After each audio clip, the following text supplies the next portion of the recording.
Jak smakuje kawa z wartościami? Mieszkańcy i goście gminy Myślenice będą mogli sami odpowiedzieć na to pytanie. W lokalu znajdującym się na terenie Myślenickiego Ośrodka Kultury i Sportu powstała pierwsza w powiecie myślenickim kawiarnia społeczna prowadzona przez Fundację For Edu. Jej oficjalna inauguracja nastąpiła w piątek 23 maja. Życzę sobie i Państwu, szczególnie Fundacji For Edu, podopiecznym Fundacji, osobom z niepełnosprawnościami, życzę, żeby to miejsce tutaj tętniło życiem tak jak teraz, żeby to miejsce było takim miejscem otwartym na wszystkich. Planujemy tak już pełną parą otworzyć na początku czerwca, żeby nasi pracownicy mieli ten czas, żeby dostosować się do nowych warunków. Więc zapraszamy tak naprawdę między 10 a 17 dopiero od początku czerwca.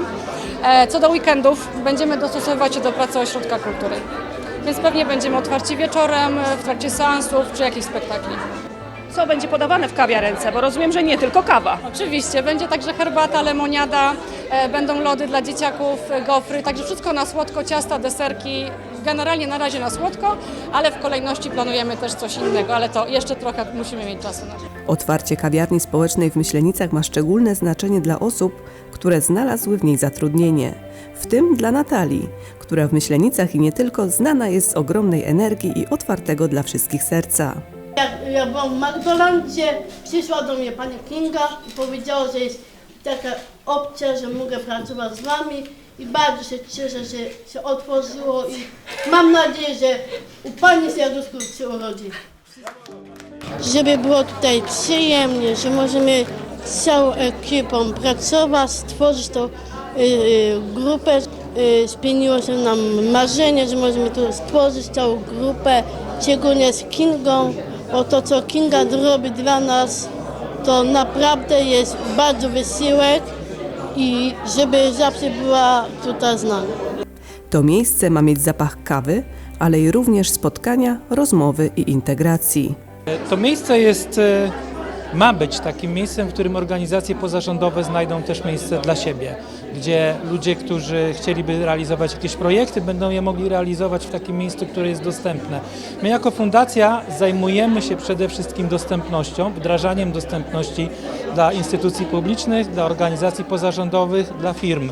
I to miejsce, ta nasza kawiarnia społeczna ma być czymś takim, co pokaże miastu i światu, na czym polega dostępność, że odpowiednio stworzony zespół ludzi jest w stanie wypracować dokładnie taki sam wynik końcowy, nieważne czy mają niepełnosprawność, czy są zdrowi, czy mają jakieś inne swoje problemy. My jesteśmy po to, żeby nauczyć świat tego. Pomysł kawiarni społecznej przypadł także do gustu aktorowi Mikołajowi Roznerskiemu, który obecny był na jej otwarciu, życząc wszystkiego co najlepsze. Panie burmistrzu, to wspaniale, że takie miejsca powstają i oby ich powstało jak najwięcej. I to jest niesamowite, bo ja piłem dzisiaj chyba najlepiej przyrządzoną swoją kawę ever. I bardzo Ci dziękuję, Natalia. Naprawdę. Serdecznie zapraszamy w Myślenickim Kultury Sportu na pyszne kawę i domowe ciasta z robienia naszych talentów. Zapraszamy wszystkich.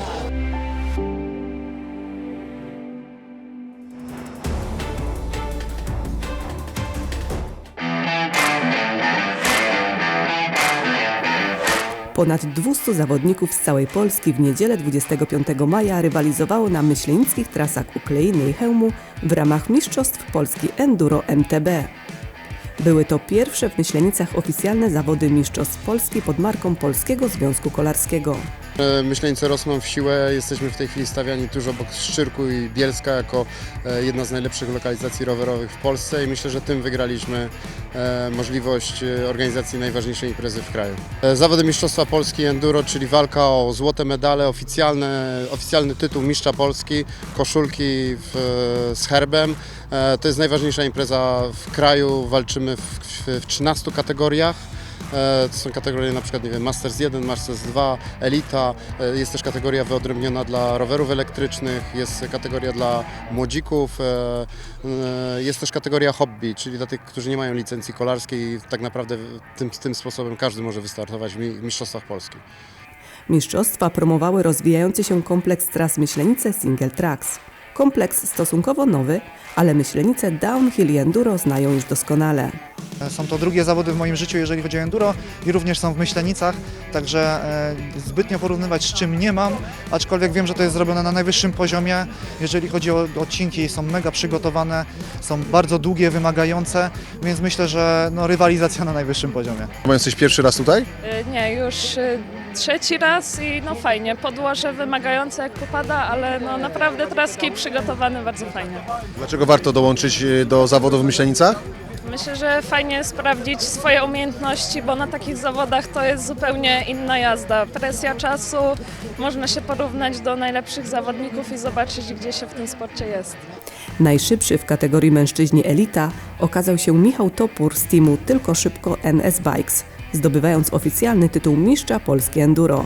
Wspaniała organizacja tej edycji Mistrzostw Polski. Jesteśmy bardzo zadowoleni. Ponad 200 startujących zawodników i zawody zostały zorganizowane naprawdę na bardzo wysokim poziomie. I bardzo się z tego jako Polski Związek Kolarski cieszymy, że enduro i downhill zagościły znowu w Myślenicy i myślimy, że będzie tak dalej.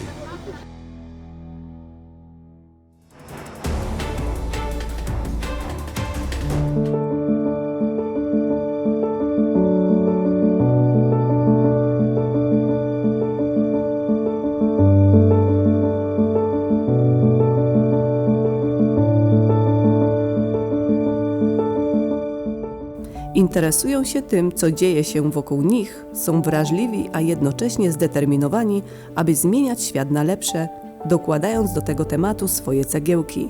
Są wspaniali, co udowodnili zasługując na tytuł laureata gminnego etapu samorządowego konkursu nastolatków 8 wspaniałych. We wtorek 27 maja w myślenickim magistracie odbyła się gala, podczas której laureaci mieli okazję się zaprezentować oraz oczywiście odebrać gratulacje i tytuł wspaniałego. Kiedy patrzymy na młodych ludzi, jaką postawę reprezentują, to dodaje nam skrzydeł, rosną nam skrzydła, a wiemy, że skrzydła to anioły. Jesteście takimi aniołami. Myślę, że propagowanie i pokazanie, że dobro ma młodą twarz, jest bardzo ważne, że pokazujemy, że warto być dla innych, nie obok, ale razem z drugim człowiekiem.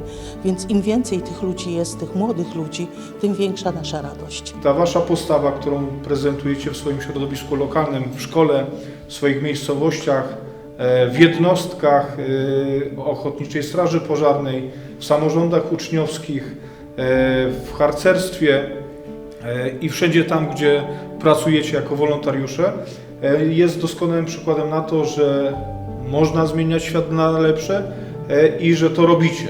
Coraz więcej osób zgłaszanych jest do tego konkursu. 8 jest wyróżnionych.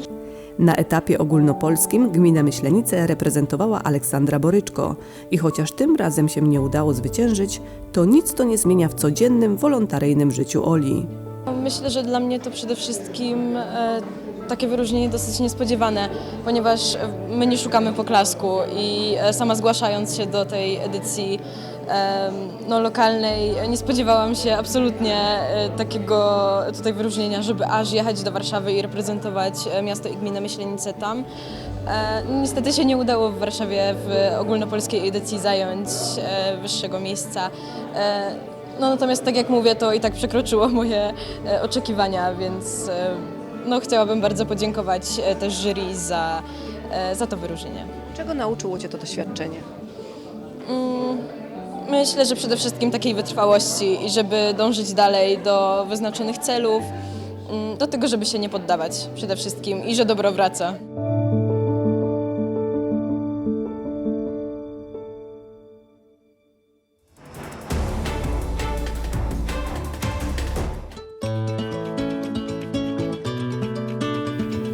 Mieszkańcy gminy Myślenice, po raz kolejny macie okazję zmienić coś w swoim najbliższym otoczeniu.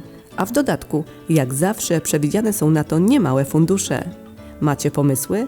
Spróbujcie wcielić je w życie w ramach myślenickiego budżetu obywatelskiego.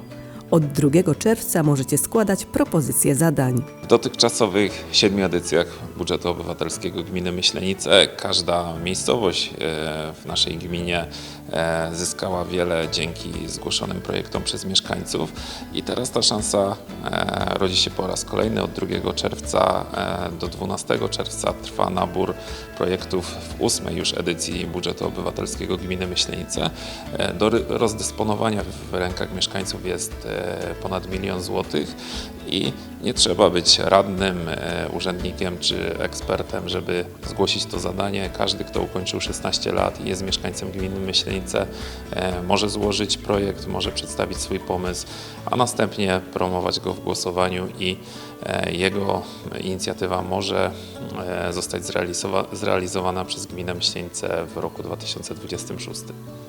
Każda miejscowość oraz okręgi miejskie mają swoją pulę środków do wykorzystania i nie ma żadnych limitów na ilość zadań, także im więcej pomysłów ze strony mieszkańców, tym więcej możliwości do tego, aby dany projekt został zrealizowany i pomysł każdego z mieszkańców.